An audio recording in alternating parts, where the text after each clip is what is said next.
Coucou, c'est le tutorat. Vous avez été nombreux à nous poser des questions concernant la première colle d'UE2. C'est pourquoi nous avons décidé de créer une petite vidéo explicative afin d'éclairer mieux votre esprit tout en restant dans la joie et la bonne humeur. Nous allons nous intéresser dans un premier temps aux différents types de microscopes.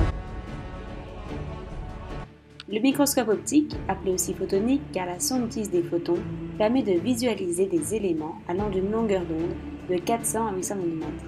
Il faut savoir que sa résolution maximum est d'environ 1,2 micromètres, ce qui est très faible.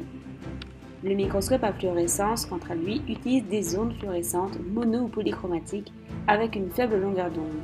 Sa résolution est de l'ordre du micromètre.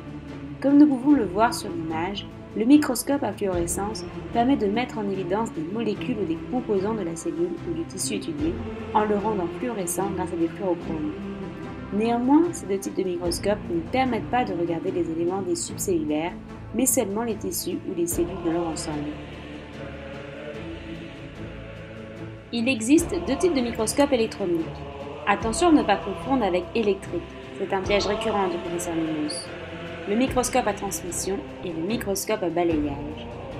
Cette fois-ci, la sonde utilisera des électrons permettant de baisser la longueur d'onde et donc d'augmenter la résolution qui sera alors de l'ordre du nanomètre.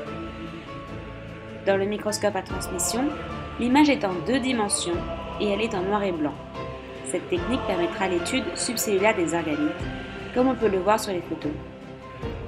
Dans le microscope à balayage, l'image est en 3 dimensions avec une impression de profondeur.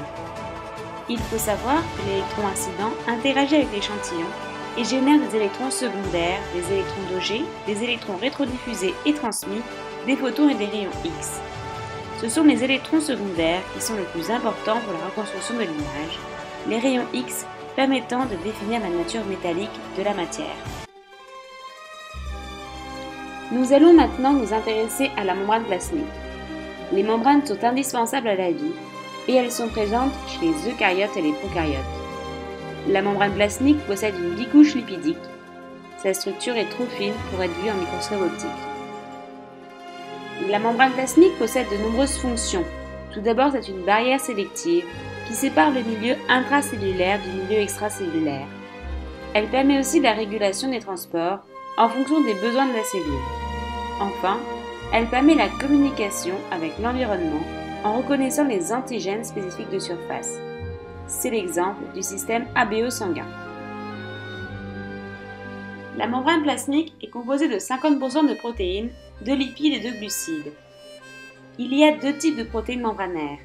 Les protéines intrinsèques transmembranaires, elles sont amphiphiles ou amphipathiques, c'est-à-dire qu'elles possèdent une région hydrophobe et une région hydrophile. Il existe aussi des protéines extrinsèques.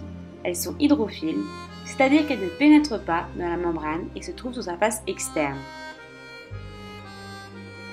Il existe 3 types de lipides membranaires, les glycérophospholipides, les sphingolipides et le cholestérol. Placées dans l'eau, les molécules phospholipidiques s'organisent spontanément en couches où seules les portions hydrophiles sont en contact avec l'eau. Elles peuvent s'organiser en micelles, il y aura alors une seule couche, ou en liposome, il y aura alors 2 couches phospholipidiques. Les glucides membranaires ne peuvent être liés qu'aux lipides ou aux protéines, formant ainsi des glycolipides ou des glycoprotéines. L'ensemble des éléments créés par les glucides forme alors le cell coat, appelé aussi glycolème ou glycocalyx. Son épaisseur fait environ entre 5 à 10 nanomètres. Pour finir, intéressons-nous au transport perméatif de la membrane plasmique. Les transports passifs ne nécessitent pas d'énergie d'origine cellulaire. Ils se font par diffusion dans le sens du gradient de densité, c'est-à-dire du milieu le plus concentré vers le milieu le moins concentré. C'est la loi de Flick. Les transports sont bidirectionnels. La diffusion simple est un exemple de transport passif. Il n'y a pas de phénomène de saturation car elle n'utilise pas de transporteur. La diffusion facilitée, quant à elle, est un autre exemple de transport passif, mais qui cette fois est saturable, atteignant une vitesse maximale spécifique lorsque le transporteur est saturé. Elle est plus rapide que la diffusion simple.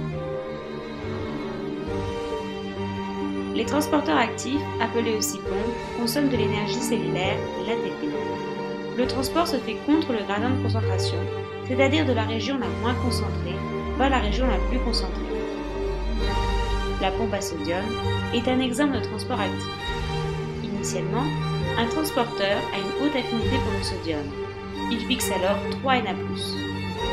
Un ATP va venir se fixer sur le groupement et sera hydrolysé, ce qui crée un complexe à haute énergie. Ce complexe va subir un changement de conformation et va relâcher le Na+ dans le milieu extracellulaire. Après relargage des Na+, il y a formation d'un nouveau complexe avec du phosphate qui aura une haute affinité pour le potassium. Le groupement phosphate va aussi être hydrolysé, ce qui formera un complexe avec 2 K+. Ce complexe va changer de conformation et libérer les ions K+ dans le milieu intracellulaire. Les pompes sont ensuite régénérées.